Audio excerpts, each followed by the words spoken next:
स्वागत है आपका हमारे चैनल कहानियों की गंगा में। यहाँ पर हम आपके लिए हर रोज नई और मनोहारी कहानियाँ लेकर आते हैं।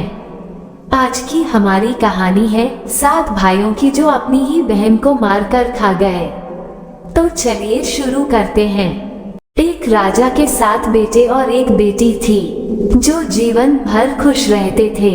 7 भाई बहनों में से इकलौती छोटी बहन बहुत शांत, विनम्र और संस्कारी थी। उनमें से सबसे बड़ा भाई शादी कर चुका था। छोटे भाई को अपनी बहन के लिए बहुत प्यार था। एक दिन बड़े राजकुमार ने अपनी पत्नी और छोटे भाइयों को अपने खेतों में काम करने के लिए गया, क्योंकि उस युग में लोग मिलकर खेती करते थे। खेतों में काम करने से पहले सभी भाई अपनी छोटी बहन को खाना बनाने का आदेश देकर घर से निकलते हैं। 7 राजकुमारों की बहन अकेले रहते हुए सबके लिए खाना बनाने के लिए जंगल से साग लाती है और प्यार से सब्जी बनाने से पहले साग को सब्जी काटने का औजार से काटती है। उस समय वह भी अपनी उंगली काट बैठती है, जिससे रक्त की एक तेज धार निकलने लगती है। इससे उसका पूरा हाथ खून से भरा हुआ है। तब राजकुमारी कुछ सोचने लगती है, क्या करूं? अगर मैं घर की दीवार पर अपने खून को पोंछूंगी तो भैया मुझे देखेंगे और परेशान होंगे, और यदि मैं अपने कपड़े में पोंछूंगी तो भाभी माहवारी की भावना से खाना नहीं खाएगी। राजकुमारी इस डर से सब्जी पकाने वाले साग में सारा खून पोंछ लेती है ताकि खून बहने से बच जाए। फिर बनती है खून से बनी साग की सब्जी। जब उसके सारे भाई भाभी खेतों से वापस आते हैं तो छोटी बहन हमेशा की तरह साफ थाली में खाना मिट्टी के लोटे में पीने के लिए पानी देती है, और सब लोग मिलकर खाते हैं और पके हुए साग खाते हैं। फिर खाने की जमकर प्रशंसा करते हैं, और वे सभी अपनी बहन से पूछते हैं कि सब्जी का स्वाद अद्भुत था। ये सब्जी इतनी स्वादिष्ट कैसे और क्या मिलाकर बनाई गई?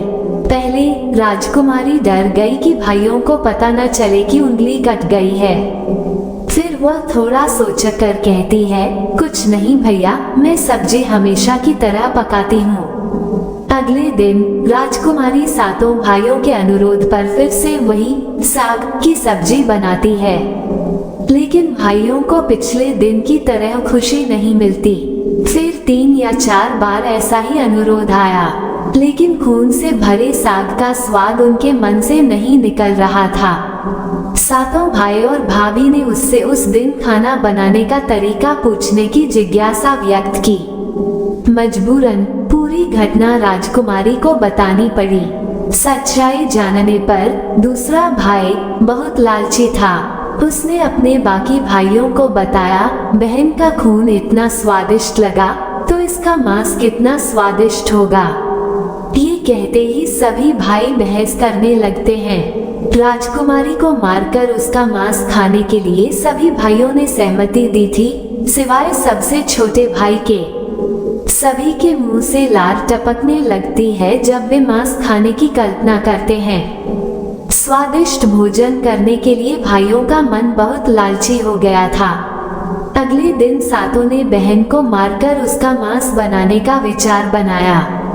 7वें भाई को अपने बड़े भाइयों की बात बिल्कुल पसंद नहीं आई। उसकी प्यारी बहन को बचाने के लिए वह बेचैन हो गया, क्योंकि 6 भाई एक पक्ष में थे। वह खुलकर इसका विरोध नहीं कर सकता था। शिकार करने के बाद प्रत्येक भाई ने मिलकर एक टीले पर एक बांस के फट्टों से बना चबूतरा बनाया। उन्हें लगता था कि बहन को धमकाकर यहाँ लाएंगे, उसे तीर मारकर मार डालेंगे और उसका स्वादिष्ट मांस खाएंगे। अगले दिन बहन को उसके बड़े भाई ने बताया, प्यारी बहन, तुम बड़ी हो गई हो और शादी के लायक हो गई हो। मैं एक सुंदर वर खोज रहा हूँ। आज हम उसके घर का दौरा करेंगे। तुमको भी सज्जित होकर हमारे साथ चलना होगा। बहन शादी की खबर सुनकर खुश हो गई। वह तुरंत तैयार हो गई और भाइयों के साथ चली गई। वह चलते चलते थक गई। मेरा ससुराल अब कितना दूर है। फिर सभी भाई केंट के वृक्ष पर बने मचान से कुछ दूरी पर स्थित टोनरी छोटा पहाड़ पर अपने अपने धनुष बाण के साथ पहुंचते हैं और एक चट्टान पर बारी बारी से अपने बाणों को तेज धार प्रदान करते हैं। टोनरी के ऊपर सबसे पहले बड़ा भाई अपने तीर को चट्टान में धार करता है और फिर वह अपनी बहन को पेड़ से बांध देता है।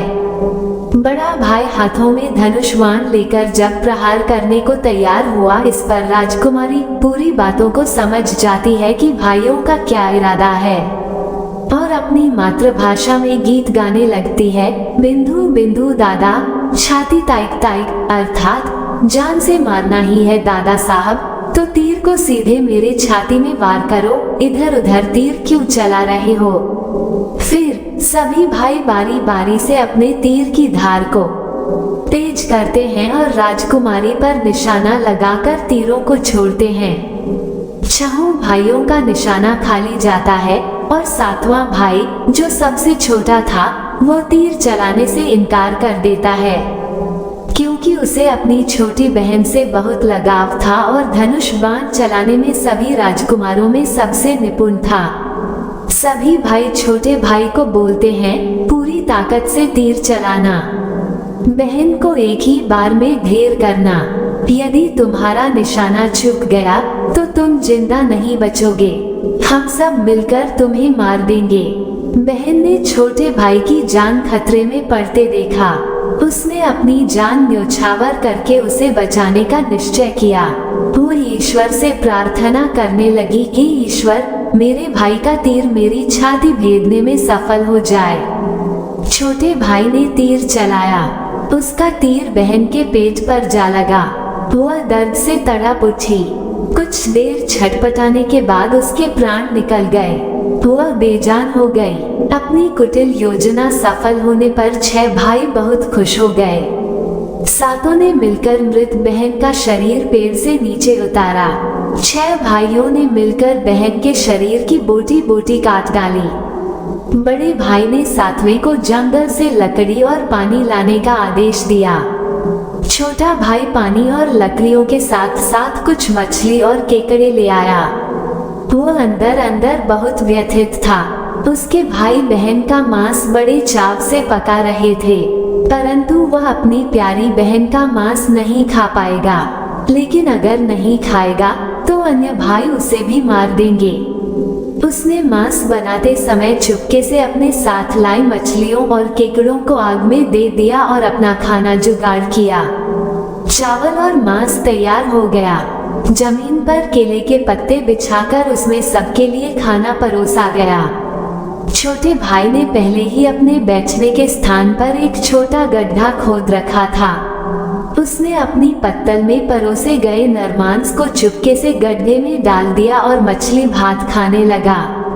अन्य भाई बहन की हड्डियां चबाने लगे, वह केकड़ा चबाने लगा। जब सबने बहन के शरीर के स्वादिष्ट मांस से अपना पेट भर लिया तो बड़े ने 7वें भाई को जूठा साफ करने को कहा। उसने बहन की बची खुची हड्डियां और शरीर के अन्य भाग जैसे सिर, नाखून, पंजे आदि सभी इकट्ठा करके उसी गड्ढे में डाल दिया और मिट्टी से ढक दिया। कुछ समय बाद उस स्थान पर बांस का एक पौधा उगाया। धीरे धीरे वहां बांस का झुरमुट बन गया। एक बार किसी संत ने उस बांस की झुरमुट तले छुपकर मल त्याग करने लगे। उसी समय आकाशवाणी हुई, संत दुर्गंध आ रही है, संत दुर्गंध आ रही है। बार बार यह आकाशवाणी सुनाई देने लगी तो संत ने जल्दी से उस स्थान को साफ किया। उन्होंने झुरमुट में से एक बांस काटा और उसे अपने साथ ले गए। उस बांस से उन्होंने एक वाद्य यंत्र बनाया। वे उसे बजाकर दिन भर लोगों के घर जाते और भिक्षा मांगते थे और बदले में खूब सारा उपदेश देते थे।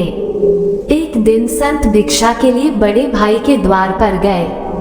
उस समय बाकी 5 भाई शादीशुदा थे, केवल 7वां भाई ही कुंवारा था।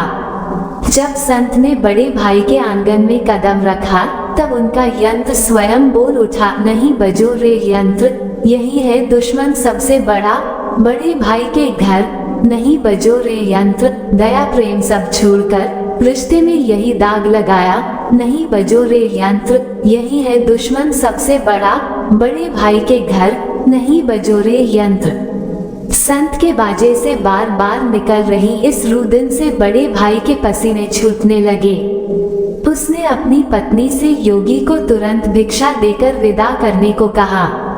इसी तरह योगी बारी बारी से 6 भाइयों के द्वार पर उपस्थित हुए। उनके आंगन पर कदम रखते ही यंत्र से स्वयं यही गीत बजने लगता। उन्होंने भी अपनी पत्नी को तुरंत ही कुछ भिक्षा देकर विदा करने को कहा। उनके मन में ये डर समा गया कि यदि इसी तरह योगी का यंत्र बजता रहा तो उनकी यह पोल खुल जाएगी कि वे अपनी बहन के हत्यारे हैं। अंत में संत 7वें भाई के घर पहुंचे जो अभी तक कुंवारा था। वो अकेले रहता था। जब योगी उसके द्वार पर उपस्थित हुए, यंत्र बोल उठा, बजो रे बजो यंत्र, मेरे सबसे छोटे भाई के घर, मन की बात मन में छुपाकर युग युग से रख रहा है अंतर में, बजो रे बजो यंत्र, यही है मेरे सबसे प्यारे भाई का घर। योगी के यंत्र से प्यारा और दिलचस्प गीत बजते सुनकर छोटे भाई ने उन्हें सम्मान के साथ अपने घर में बैठने के लिए आसन दिया।